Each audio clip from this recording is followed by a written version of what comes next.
Russia's economy is a lot more vulnerable than you probably think, and it's definitely a lot more vulnerable than Russia themselves wants you to think. Russia as a country is also a lot more irrelevant than you probably think when it comes to global trade and being a part of the global system. And this is something that not enough people have been talking about when it comes to Russia's vulnerabilities because of their war against Ukraine. Vladimir Putin right now seems to be absolutely terrified that Russia will completely cease to exist as a relevant global and economic force within literally the next couple of weeks. And he seems to be so paranoid about that he is taking unprecedented steps to try to prevent that from happening. Even though, when it comes to him facing the media, he tries to put on a strong face. For a long time, we've seen several indicators of the irrelevance and the weakness of the Russian economy. When it comes to high inflation in Russia, when it comes to high interest rates in Russia, and just when it comes to other countries' willingness and ability to sanction Russia almost overnight and to not ever look the other direction. But what we see now from Vladimir Putin is another signal of this growing economic pressure that a lot of people are missing because there are other aspects of this event that people are focusing on. And what I am talking about is Vladimir Putin's recent decision to lobby to meet with Donald Trump in Alaska to try to prevent a situation that would descend Russia into economic chaos. Vladimir Putin, of course, is someone who for a long time has been paranoid about meeting with foreign leaders, and he's got a lot of rules to protect himself when it comes to meeting with foreign leaders because he's terrified of contracting diseases, and also he is paranoid of being actually assassinated or at the very least arrested by foreign diplomats if he ever is to meet with them face to face. But Vladimir Putin has been forced to put that paranoia on the shelf because of a deeper sense of paranoia over something else. That if push comes to shove, the world economy will completely abandon Russia. And when they completely abandon Russia, not only will the Russian economy collapse, but people like Putin and his oligarchs will completely lose their source of income and their source of massive wealth. When it comes to Putin's upcoming meeting with Trump, which may have happened by the time I post this video or shortly after I post this video, most of the analysis has focused on the frustrations of people over the fact that it's happening. And I completely understand that, but within all of that analysis, what most people seem to be missing is the significance of the very fact that Vladimir Putin has pushed for this in the first place. And the fact that by doing this, Vladimir Putin has very much revealed his hand.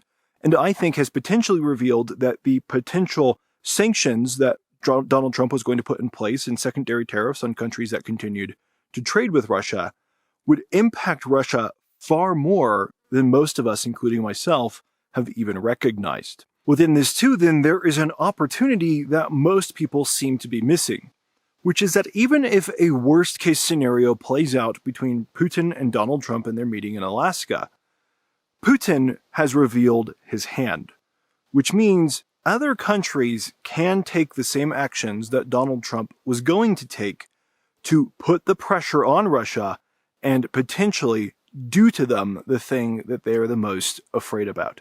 So for today's video, what I want to do is I want to focus on the relevance of the Russian economy, or rather the irrelevance of the Russian economy, and why the world economy no longer needs Russia, and why Vladimir Putin is so terrified of any incremental or additional pressures on the Russian economy, particularly when they come to interrupting Russia's trade with its largest trading partners. To start this analysis, it's helpful to ask a simple question, which is actually extremely revealing about the vulnerability of Russia's economy as a whole. And that simple question is this, and it's a question to you personally. When you look at all of your purchases over the past year, over the past 5 years, over the past 10 years even prior to Russia's invasion of Ukraine, how many of those purchases were Russian-manufactured goods? How many of you, for example, bought a Russian-manufactured car? How about a Russian computer? Maybe a Russian smartphone? Russian food? Maybe at least a little bit of that. But as we go through these categories, we quickly realize something that is very true about Russia that not a lot of people think about enough. Within Russia, very few things are actually made or manufactured or developed. And the things that are created there are really not consumed by anybody except for perhaps within Russia's own borders. And even then, people still typically want to try a foreign competitor rather than the low-quality stuff that is actually made within their own country. That is not a unique situation for Russia, but Russia also doesn't, for example, have a thriving software industry. They don't have a thriving tech industry. They don't have a thriving services industry. And when you look across the Russian economy, there is very little that Russia actually does, which makes them incredibly vulnerable as a country the moment that they actually run out of trading partners. Now, the situation I'm describing is not an accident. I think it's actually quite an intentional design for the Russian economy under Putin and his oligarchs and people like them, who have amassed their power over Russian society first and foremost by amassing their control over Russian industries.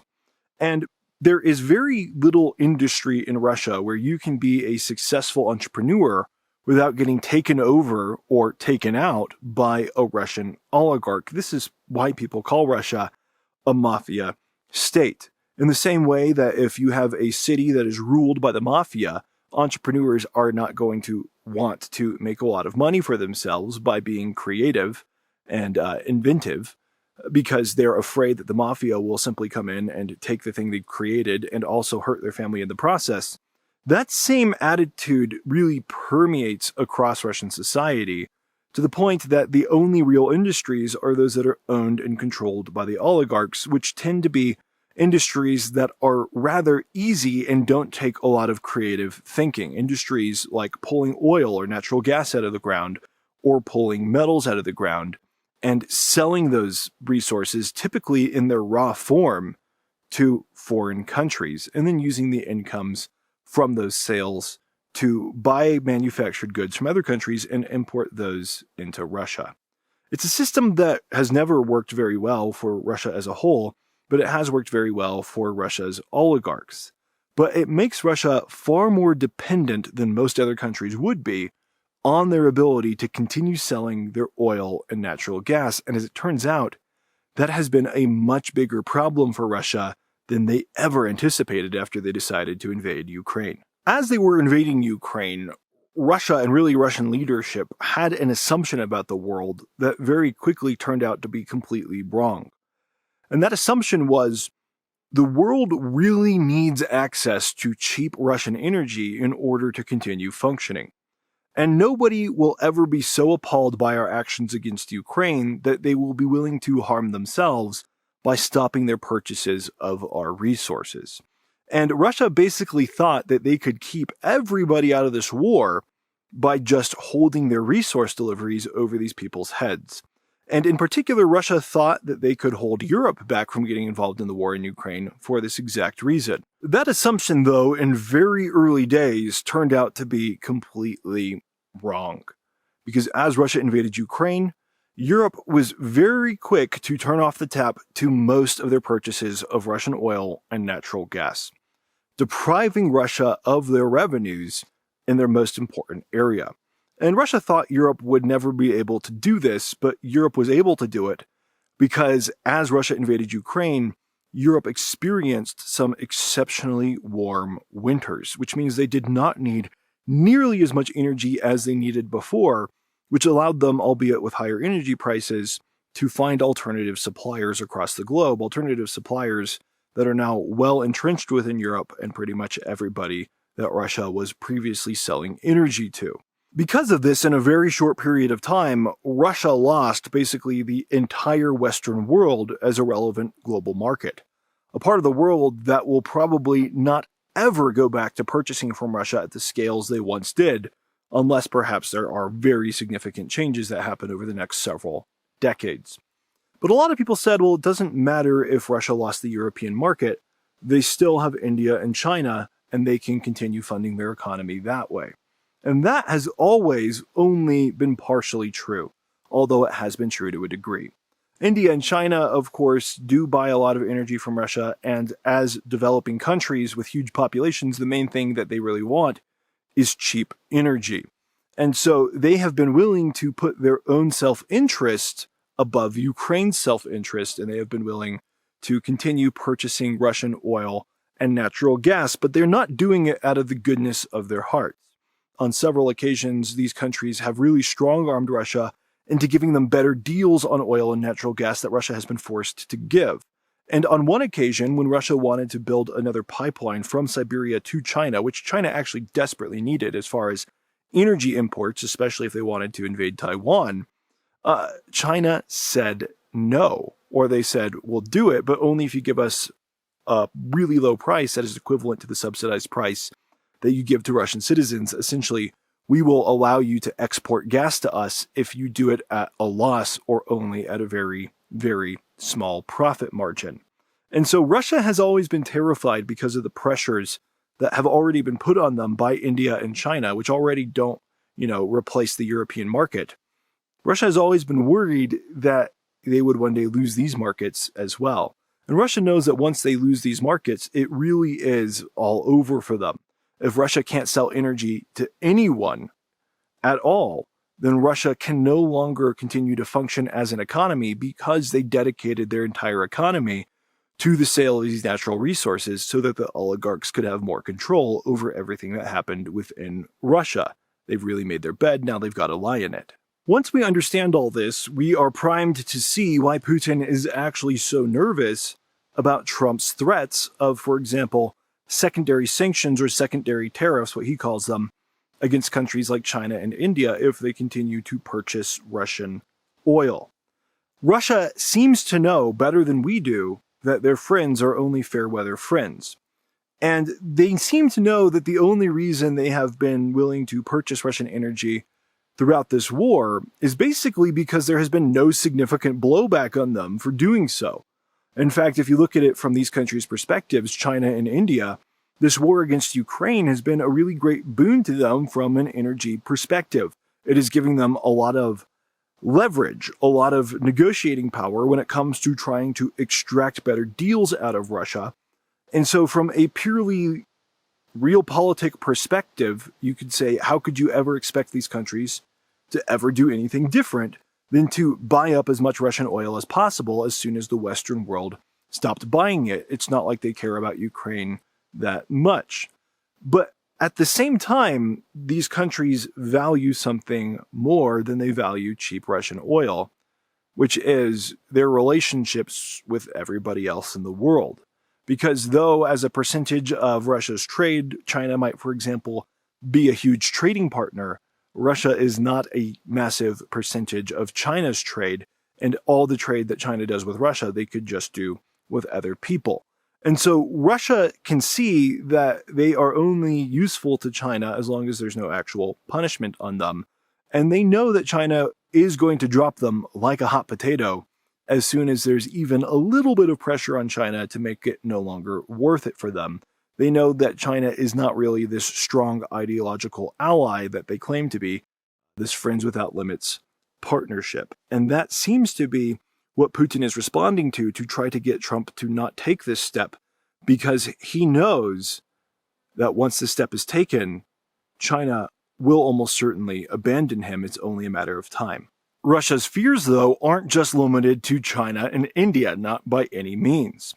For any economy to function, you need two things. You need to have things to sell, but you also need to have things to buy, and particularly populaces within countries really value having things to buy.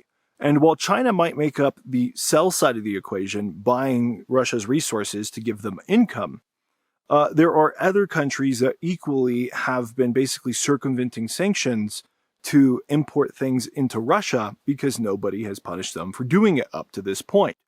These are countries like Kazakhstan and Kyrgyzstan, which basically turn a blind eye as imports are first imported into their countries and then smuggled over the Russian borders so that Russia can still get access to things that are manufactured in the West or manufactured in China or anywhere else around the world. And what we see is similar to the situation with China, these countries already responding to the pressures of the potential of these sanctions. Because while they're perfectly willing to do this for Russia when it benefits them, it's not because they're ideologically motivated and they really do value their relationship with the West and the United States more than their relationship with Russia. So when push comes to shove, they are choosing to close down those import routes. And so we see that Russia will have pressure from both sides. They will have an economy that will really struggle to function because they can't sell the main thing that funds their economy, and they have nothing to buy even if they could sell it. And this import situation might actually be even more critical than the export situation. Of course, oligarchs love money and all of that, but what oligarchs love even more is staying alive or staying in power. And when people in Russia start to not be able to get their hands on the most basic necessities because they're all manufactured in other countries, that is going to put even more pressure on those people to push for a different solution. And it's also going to give more impetus to different oligarchs or other political leaders to take advantage of that momentum to take Putin's office from him. So in sum and total, what we see then is that the pressure is on. We have long speculated about what would happen to Russia if these secondary type sanctions were actually put in place and what that would do to the Russian economy, etc., etc. But now we have something of proof that the Kremlin themselves is afraid of these actions. Putin is taking unprecedented steps to go to an in-person meeting on foreign territory with a foreign diplomat, where according to his own paranoia, he will be facing fears of being assassinated, facing fears of being poisoned, facing fears of being arrested, facing fears of even just being infected with a foreign disease, all things that have kept Putin from going to foreign meetings for a long time. He obviously fears the economic pressure even more because he's now agreed to go to this meeting. And that means that regardless of what happens in this meeting, the countries around the world can step up and make sure these steps actually happen. Thank you so much for watching this video. I really appreciate it. Don't forget to like and subscribe to the channel. That's completely free and it really helps me out. But if you'd like to support this channel even more, there are a lot of ways to do so via links in the description here. I don't expect that paid support from anybody, but I really do appreciate it. It really does help keep my videos going. And I'm super thankful for all of you who have supported me thus far, and I plan to keep doing this as long as I have to and as long as I can. We recently hit a milestone of over 800 supporters on Patreon, which is just astounding to me. You guys, as my community, have really stepped up in ensuring that I can take care of my family while also producing these videos for you guys. So thank you guys so much for that milestone. Super, super appreciate it. I just can't express enough in words without it getting cheesy, so I'm not going to, but I really appreciate it. Be sure to check out one of these videos on screen, guys. We have a lot more to talk about. I'll see you on the next one.